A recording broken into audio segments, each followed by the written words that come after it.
శ్రీకృష్ణ పరబ్రహ్మణే నమః.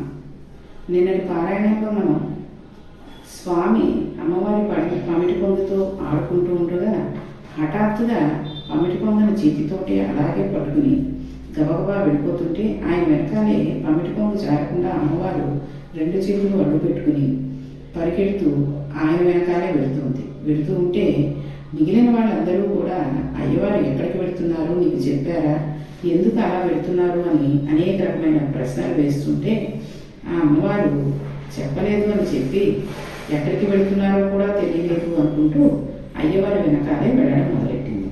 అలా వెళుతున్న అయ్యవారి కాళ్ళలో అమ్మవారి కాళ్ళు పడిపోతూ ఈ అడుగుతున్న వాళ్ళ మాటలకు జవాబు చెప్పలేక అమ్మవారి అడుగు తడబడుతూ అయ్యవారి వెనకాల నడిచింది. ఇదో కష్టం, ఎందుకంటే వాళ్ళు వెనకాల మనం నెమ్మదిగా వెళ్ళడం వేరు, ఆయనతో సమంగా పరిగెట్టకపోతే పట్టు కొంగు జారిపోతుంది, పరిగెడితే కాళ్ళలో కాళ్ళు పడిపోయి అడ్డుపడిపోయి పడిపోతానేమో అని భయం. అమ్మవారేమో తన పమిటి కొంగుపై చేతులు అడ్డు పెట్టుకుని అయ్యవారు వెళ్ళిపోతుంటే అక్కడ ఉన్న పెద్ద పెద్ద తుమ్మెదలు అమ్మవారి ముఖమండలను చూసి ఎంత పెద్ద పద్మం వస్తుందో తేనె తాగేద్దాం అనుకుని తుమ్మెదలన్నీ వచ్చి అమ్మవారి ముఖం మీద వారిపోయేట. అమ్మవారి ముఖము పద్మమును పోలి ఉంటుంది కదా, అందుకని అలా వచ్చాయి. అమ్మవారి ముఖం మీద తుమ్మెదలన్నీ చేరిపోతే అయ్యో అయ్యో ఇది పద్మం కాదే, నా ముఖమే అని పక్కకి పొమ్మని అమ్మవారు తన ఎడం చేతితో పమిటి పొంగు పట్టుకుని కుడి చేతితో తుమ్మెదలను తోలేసింది. ఇంకా కొంచెం ముందుకు వెళ్ళింది. ఆకాశగంగా కనబడింది. ఆకాశగంగలో చేపలు తిరుగుతున్నాయి. అవి ఈమెను చూసాయి. అమ్మవారి కళ్ళు చేప పిల్లల్లా ఉంటాయి, అందుకని అమ్మవారికి మీనాక్షి అని పేరు. అమ్మో, ఈ చేపలు ఎంత బాగున్నాయో, చిన్ని చిన్ని చేపలు, వాటిని మింగేద్దామని పెద్ద చేపలు అమ్మవారి కళ్ళ దగ్గరికి వచ్చాయి. అయ్యో అయ్యో ఇవి చేపలు కావు, నా కళ్ళు అని అమ్మవారి చేపలను తోలేసింది. ఆ తర్వాత ఇంకొంచెం ముందుకు వెళ్ళింది. అయ్యవారి వెనక అమ్మవారి మేఘం మధ్యలో మెరుపు తీగలే వెళుతుంది. అప్పుడు మెరుపులు అనుకున్నాయి, ఓహో ఇంద్రుడు వర్షం కురవమని ఆజ్ఞించాడు బాబులు, పెద్ద మెరుపు వెళ్ళిపోతుంది, మనం కూడా వెళ్ళాలి అని మెరుపులన్నీ వచ్చేసి అమ్మవారి పక్కనే మెరవడం మొదలుపెట్టాయి. అయ్యో నేను మెరుపు తీగను కాదు, నేను లక్ష్మీదేవిని పొండి అని చెప్పి అమ్మవారి మెరుపు తీగలను పంపించేసింది. సరస్వతీదేవి బ్రహ్మలోకంలో కూర్చుని ఉంటే ఒక గమ్మత్తు ఉంటుంది. సరస్వతీదేవి దగ్గర ఉంటే చిలుకలు హంసలకు వేదాంగములు వచ్చి ఉంటాయి. అమ్మవారి దగ్గర ఉంటే చిలుక దొండపండు తినడానికి అలవాటు పడి ఉంటుంది. దానికి దొండపండు అంటే చాలా ఇష్టం. సరస్వతీదేవి దగ్గర కూర్చుని చిలుకలు అలా వెళ్ళిపోతున్న లక్ష్మీదేవి అమ్మవారి కింద పెదవులు చూసి అది అమ్మొగ్గిన దొండపండు అనుకుని దానిని తిందామని ఆ చిలుకలన్నీ అమ్మవారి దగ్గరికి వచ్చేసాయి. అమ్మవారు ఇది నా పెదవి దొండపండు కాదు అని ఆ చిలుకలకు తోసివేసింది. నిజంగా అమ్మవారికి ఎన్ని కష్టాలండి. ఆ స్థితిలో అమ్మవారిని అంత గొప్పగా వర్ణించారు పోతరామాచుల వారు. ఇలాంటి తల్లి శ్రీ మహావిష్ణువు వెనకాల ఇలా వెళ్ళిపోతుంటే పోతన గారు అన్నారు, అమ్మవారి పేరు చెప్పేసరికి అసలు పోతన గారికి ఒళ్ళు తెలియదు, చెప్పేదేమో గజేంద్ర మోక్షం, శ్రీ మహావిష్ణువు కథ పద్యంలో తీసుకువెళ్ళి అమ్మవారి మీద వేసేస్తున్నారు. ఆయనకు దుర్గా ఆరాధ్య దేవత, అందుకని అమ్మవారి పేరు చెప్పేటప్పటికి ఆయనకి ఎంతో సంతోషం కలుగుతుంది. విష్ణు భగవానుడు వెనకాతల పెడుతున్న లక్ష్మీదేవిని ఆయన కళ్ళకు కట్టినట్టు చూపించారు. అమ్మవారు ఎప్పుడూ నడిచి వెళ్ళలేదు. ఆమె తన పమిటను పట్టుకుని గబగబా నడిచి వెళ్ళిపోతుంటే చెవులకు పెట్టుకున్న తాటకములు మోగుతున్నాయి. అవి అమ్మవారి ఎర్రటి చెక్కిలలో ప్రతిఫలిస్తున్నాయి. శంకర భగవత్పాదులు సౌందర్యలహరిలో అంటారు, ఓ మాత భగవతి, అద్దం మీద నిగరగా మెరుస్తున్న నీ విశాలమైన చెక్కులు రతనాల కమ్మల జంట వేలుతున్న కాంతులతో మెరుస్తూ నీ ముఖాల మీద నువ్వు మన్మధుడికి రథంగా కల్పింపజేస్తున్నాయి. నీ నెమ్ముగానే దేవుడు అధిష్ఠించి ఆ ప్రభావం చేత వీరత్వాన్ని పొందినవాడే మన్మధుడు సూర్యచంద్రుడు చక్రాలలో గల భూమి అనే రథాన్ని అధిరోహించి త్రిపురాంతకుడితో యుద్ధానికి సిద్ధమవుతున్న రుద్రుని బాధించకూరుకున్నాడు. అమ్మ ముఖారమీది ఈ చరాచర ప్రపంచంలో మనకు గోచరమయ్యే శక్తులన్నిటికన్నా గొప్పది అని అన్నాడు. అలా అమ్మవారి తాటంకములు ఊగుతుంటే భుజములు కదలడంతో జుట్టు మీదకి భుజములు కదలడంతో అమ్మ జుట్టు బంధం అంతా ఊడిపోయింది. అమ్మవారి జుట్టు ఒక్కసారి ముడి ఊడిపోయి ఆమె పిరుదుల కింద వరకు పెద్ద జడ ఆ కేశపాసం వేలాడుతుంది. అమ్మవారిని జుట్టును చూస్తే చాలు అజ్ఞానం పోతుంది. ఆమెది అటువంటి కేశపాసం. కట్టుకున్న పట్టుకుట్టం పమిడి తొలగిపోయింది. మొలనోలు గట్టిగా పెట్టుకుంది. దానికి చిరుగంటలు. అమ్మవారు అడుగు తీసి అడుగు వేస్తుంటే గంటలు గల్లు గల్లు అని మోగుతున్నాయి. ఈ రథంలో బట్టి అమ్మవారి పక్కన ఉన్న హంసలు అటు ఇటు ఊగుతూ నడుస్తూ ఉంటాయి. అందుకని ఉచ్ఛ్వాస నిశ్వాసంలో అమ్మవారి దర్శనం చేసేవారిని పరమహంసలు అంటారు. అమ్మవారు పెట్టుకున్న ఒడ్డాణం ఊడిపోయి కిందకి జారిపోతున్నది. ఈ తల్లి క్రీకంటి చూపు పడితే మనిషి ఎన్నో జన్మలు కొన్ని కోట్లకు పడగెత్తగలడు. అటువంటి తల్లికి నుడిత మీద చెమట పట్టింది. భర్త చేతిలో ఉండిపోయిన పమిటి కొంగుతో ఇన్ని బ్రహ్మాండములను పోషించే బరువైన స్థనమండలంతో నడవలేక నడుస్తుంటే అమ్మవారి నడుము ఆ రోజున కరకరలాడిందిట. అలా నడిచి వెళ్ళిపోతుంది. ఇంతలోనే దేవలోకంలో ఉన్నవాడు మనిషి లోకంలో ఉన్నవాడు ఏమిటో ఇంత వెలుతురుగా ఉన్నదేమిటి అని ఆకాశం వంక చూశారట. ఒక్కసారి ఎక్కడ వాళ్ళు అక్కడ నిలబడిపోయారు. తపస్సులు చేస్తే కనబడిన వాడు ఈ వేళ ఇలా వెళ్ళిపోతున్నాడు, చూడండి చూడండి అని చూపిస్తున్నారు. హరి పట్టు పీతాంబరం కట్టుకుని గబగబా అడుగులు వేసుకుంటూ వెళ్ళిపోతున్నాడు. తెల్లని బట్టలు కట్టుకుని హరి వెంట అమ్మవారు వెళ్ళిపోతున్నది. రెక్కల సవ్వడిలో వేదం వినిపించగలిగిన గరుడ వాహనం వెళ్ళిపోతున్నది. జనులందరూ అలా వెళ్ళిపోతున్నారని చూస్తూ నమో నారాయణ నమో నారాయణ అంటూ నమస్కారాలు చేస్తూ నిలబడ్డారు. కానీ పరమాత్మ మాత్రం తొందరగా వెళ్ళి ఏనుగుని రక్షించాలని గబగబా వెళ్ళిపోతున్నాడు. అలా వెళ్ళిపోయి ఆ శరీరం దగ్గరికి వెళ్ళి నిలబడి సుదర్శన చక్రమును పిలిచి వెళ్ళి ఆ ముసలి కుత్తుకను కత్తిరించమని చెప్పాడు.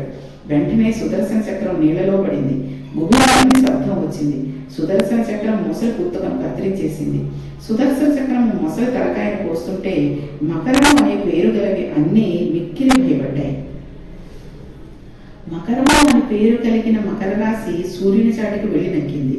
నవనిధులలో ఒక నిధి అయిన మకర నిధి భయపడిపోయి కుబేరుని చాటుకు వెళ్ళి దాగుంది. మొసలి అని పేరున్న ప్రతి మొసలి కూడా భయపడి అది ఆదికూర్మం చాటుకు వెళ్ళి దాక్కున్నాయట. మకరం అనే పేర్లున్నవన్నీ పారిపోయి ఎప్పుడైతే మొసలు కత్తుకుని సుదర్శనం కత్తిరించి మరల వెళ్ళి స్వామి చేతిని అలంకరించిందో ఈ ఏనుగు సంతోషంతో కాలు పైకి తీసుకుని నావాడన్నవాడు ఒక్కసారి పిలిస్తే వచ్చేవాడు ఈయన ఒక్కడే, మిగిలినవి ఈ అనుబంధములన్నీ కృతక్కుములే అని తెలుసుకుంది. బతుకు మీద ఆశ వదులుకున్నది. బతికింది. అలా తెలుసుకున్నదై ఆ కాలును ఒకసారి నిలుచుకుని మెల్లగా ఒక తామర పువ్వును తీసుకుని మెల్లగా అడుగులు వేస్తూ గట్టెక్కుతోంది. గజరాజు బతికేశాడని కబురు వెళ్ళింది. అంతే. మరలా అందరూ వచ్చేశారు. ఒడ్డున నిలబడి భార్యలు గబగబా నీళ్లు పోశారు. ఇప్పుడు గజేంద్రునికి పూర్వం వేలు లేదు. అప్పుడు తన తొండములను ఇతర ఏనుగుల తొండములతో కలిపింది. బయటకు వచ్చి ఒక తామర పువ్వును తీసుకువెళ్లి శ్రీమన్నారాయణ పాదముల మీద పెట్టి కుంభస్థానం వంచి నమస్కరించింది. దానిలో ఉన్న జ్యోతి బయలుదేరి శంఖచక్ర గదా పద్మములతో శ్రీమన్నారాయణ రూపమును పొంది ఆయన పక్కన నిలబడి వైకుంఠములకు వెళ్ళిపోయింది. మొసల చనిపోయినప్పుడు అందులో నుండి ఒక గంధర్వుడు వచ్చాడు. గంధర్వుడు గంధర్వలోకములకు వెళ్ళాడు. ఈ ఏనుగుకి అంత పుణ్యం ఎలా వచ్చిందో చెప్పమని పరీక్షితు సుఖ మహర్షిని అడిగాడు. అప్పుడు శుకుడు ఇలా చెప్పాడు. ఇంతవరకు మనం గజేంద్ర మోక్షం చదువుకున్నాం కదండి. అందులో ఈ గజం ఎవరు మొసలి ఎవరు అనే విషయాలని ఈ కథలో తెలుసుకోవచ్చు. ఒకనాడు ఇంద్రద్యుమ్న మహారాజు గారు ద్రవిడ దేశమును పరిపాలించేవాడు. అష్టాక్షరి మహోమంత్రోపదేశం పొంది అంతఃపురంలో అయితే కొద్దిగా ఇబ్బందిగా ఉన్నదని ఊరికి చివరగా ఉన్న పర్వత శిఖరం మీద కూర్చొని అష్టాక్షరి మంత్ర ఉపాసన చేద్దామని అక్కడికి వచ్చి మంత్రజపం చేస్తున్నాడు. అక్కడికి అగస్త్య మహర్షి వచ్చారు. తాను మంత్రజపం చేసుకుంటున్నాడు కదా అని రాజు లేవలేదు, పూజించలేదు. పూజించకపోతే అగస్త్య మహర్షికి ఆగ్రహం వచ్చి మంత్రజలమును తీసి, నీవు తమో గుణములతో ప్రవర్తించావు కాబట్టి ఏనుగు యోనియందు జన్మించదు కాక అని శపించాడు. లేచి అగస్త్యుని పూజ చేసి ఉంటే ఈ జన్మలో మోక్షం పొంది ఉండేవాడు. మహాపురుషులైన వారు మీ ఇంటికి ఏనాడు వస్తారో ఆనాడు మీ పూజ ఫలించిందని మనం గుర్తుపెట్టుకోవాలి. వాళ్ళని తరచూ ఈశ్వరుడు పంపిస్తున్నాడు అంటే వారి పాదరశస్సు మన ఇంట్లో పడి మనకి ఏదో గొప్ప మంగళం ఇవ్వడానికి వాళ్ళని పంపిస్తాడు. ఆయన పుచ్చుకుని వెళ్ళిపోయారు అంటే మన జన్మ సార్థకత పొందినట్టే. భగవంతుని సేవ కన్నా భాగవత సేవ గొప్పది. పూజ చేస్తున్నా సరే మహాభక్తులైన వాళ్ళు వస్తే పూజ అక్కడ ఆపి లేచి వచ్చి ముందు వాళ్ళతో మాట్లాడి పంపి కుడి చెవు మీద చెయ్యి వేసుకుని పూజ పూర్తి చేయాలి. ఇంద్రద్యుమ్నుడు అలా లేవలేదు. అగస్త్యుడంతటి వాడి పట్ల చూపిన నిరాదరణ కట్టి గుడిపేస్తుంది. అలా జరగకుండా మరచనంలో మోక్షం పొందేటట్లు ఏనుగు యోనిలో పుడతాడని శాపరూపంలో అనుగ్రహించాడు. అది మహర్షి అంటే. అందుకని ఈనాడు ఏనుగుగా పుట్టి గత జన్మలో చేసిన మంత్రానుష్ఠాన ప్రభావం వలన ఈ జన్మలో ప్రాణం పోయేటప్పుడు శ్రీమన్నారాయణుడు గుర్తుకు వచ్చి శరణాగతి చేశాడు కాబట్టి ఒంట్లో ఓపిక ఉండగా పుణ్యం చేసి నామం చెప్పుకోవడం నేర్చుకోవాలి. ఇది మనకి గజేంద్ర మోక్షంలో మహర్షి మనం ఏనుగు వంక పెట్టి మనందరికీ కూడా చెప్తున్నారు. ఇంకా మొసలిలోంచి వెళ్ళిన ఆ గంధర్వుడు ఎవరు? ఆ గంధర్వుని పేరు ఊహు. ఆయన ఒకనాడు గంధర్వకాంతలతో కలిసి నీటిలో నిలబడి స్నానం చేస్తున్నాడు. మద్యపానం చేసి ఉన్నాడు. పక్కన అప్సరసులు ఉన్నారు. మదోన్మతుడై ఉన్నాడు. అదే సమయంలో దేవల మహర్షి వచ్చి స్నానం చేస్తున్నాడు. ఆయన తపస్వి. పునఃపంచరం బయటకు వచ్చేసి బక్క చిక్కిపోయి ఉన్నాడు. అప్సరసులతో కలిసి స్నానం చేస్తున్నారు కదా, హాస్యం ఆడితే వాడు నవ్వుతారనుకుని మహర్షిని చూసి హాస్యం ఆడాడు. మగవాళ్ళకి ఉండే జబ్బు ఇదొకటి. ఇలా అంటున్నానని అనుకోకండి. ఎవరైనా ఆడవాళ్ళు చూస్తూ ఉంటే వెర్రెత్తిపోయినట్టుగా ఇతర స్త్రీలతో ఉండగా అలా మాట్లాడచ్చా మాట్లాడకూడదా అని కూడా తెలియకుండా అర్థం లేని ఏవో జోకులు వేసేసుకుని వాళ్ళు నవ్వేస్తూ వెగిరిగా వీళ్ళు వేశారు కదా బాగుండదేమో అనుకుని ఈ ఆడవాళ్ళు నవ్వేసరికి అదో గొప్పగా ఫీల్ అయిపోతూ ఉంటారు. ఇక్కడ దేవల మహర్షిని చూసి హాస్యం ఆడాడు.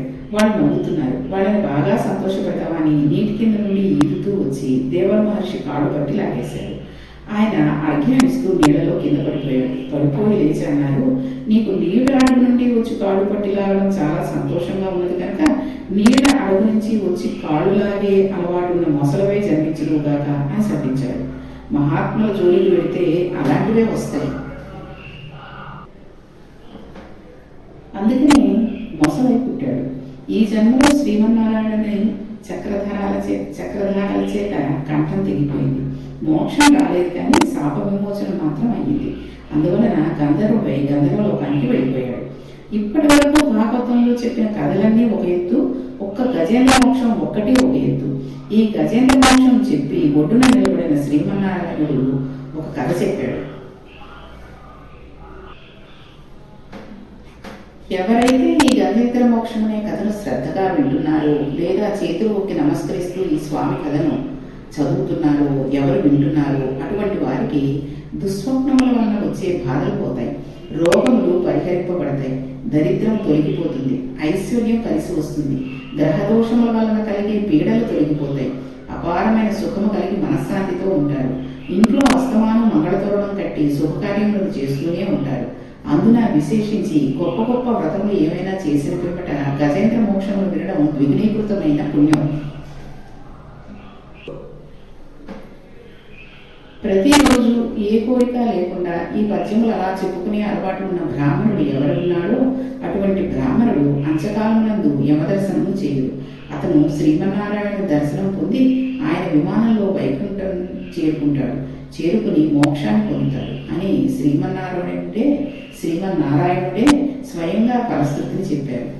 ఈ గజేంద్ర మోక్షం కథని ఇంత ఇదిగా కాకుండా మనం క్లుప్తంగా ఉదయం లేవగానే ఒకసారి ఒక ఏనుగు ఉండేది. ఆ ఏనుగు మిగిలిన ఏనుగులతో కలిసి వెళుతూ సరస్సులో దిగిపోయింది. మొసలి వచ్చి కాలు పట్టుకుంది. అప్పుడు ఎటువంటి రక్షణ లేకపోయేసరికి శ్రీమన్నారాయణని ప్రార్థించి ఆ కాలు పట్టుకున్న మొసల నుంచి రక్షించమని అడిగింది. అడిగేటప్పటికీ శ్రీమన్నారాయణ లక్ష్మీదేవి సహితుడే వెంటనే గొప్పగా వచ్చి తన చక్రంతో మొసలిని చంపివేసి ఏనుగుని రక్షించాడు. ఏనుగు మోక్షం పొంది శ్రీమన్నారాయణతోటి వైకుంఠానికి వెళ్ళిపోయింది అని ఒక్కసారి ఆ కథని మననం చేసుకుని ఉదయం లేస్తూనే మనసం మీద ఉండగానే చేసుకుని కనుక మనం ప్రార్థనతోటి లేచాము అంటే ఈ కథని మననం చేసుకుంటూ మనం ఉదయం లేచి భూమి మీద అడుగుపెట్టినట్టయితే అనేకమైన శుభాలు కలుగుతాయి, ఎటువంటి భయాలు పీడలు లేకుండా ఉంటాయని శ్రీమన్నారాయణుడే స్వయంగా చెప్పారు. కాబట్టి ఈ గజేంద్ర మోక్షం కథని మనం లీలగా ప్రతిరోజు ఉదయం లేస్తూనే మంచం మీద ఉండే చదువుకుని లేద్దాం. ఈ రోజుతోటి గజేంద్ర మోక్షం అయిపోయింది కాబట్టి రేపు క్షీరసాగర మథనం గురించి తెలుసుకుని ఈ క్షీరసాగర మథనంలో శ్రీ మహాలక్ష్మి లక్ష్మీదేవి గురించి ఎటువంటి వారు లక్ష్మీదేవిని కొలిసినందువల్ల ఐశ్వర్యాన్ని పొందుతారు, అసలు ఐశ్వర్యం అనేది కేవలం లక్ష్మీదేవి ఎటువంటి విషయాల్లో ఎటువంటి చోట్లలో ఉంటుంది లక్ష్మీదేవి మన ఇళ్లలో అనే విషయాలను చెబుతూ క్షీరసాగర మథనాన్ని గురించి తెలుసుకున్నాం. శ్రీకృష్ణ పరబ్రహ్మణే నమః.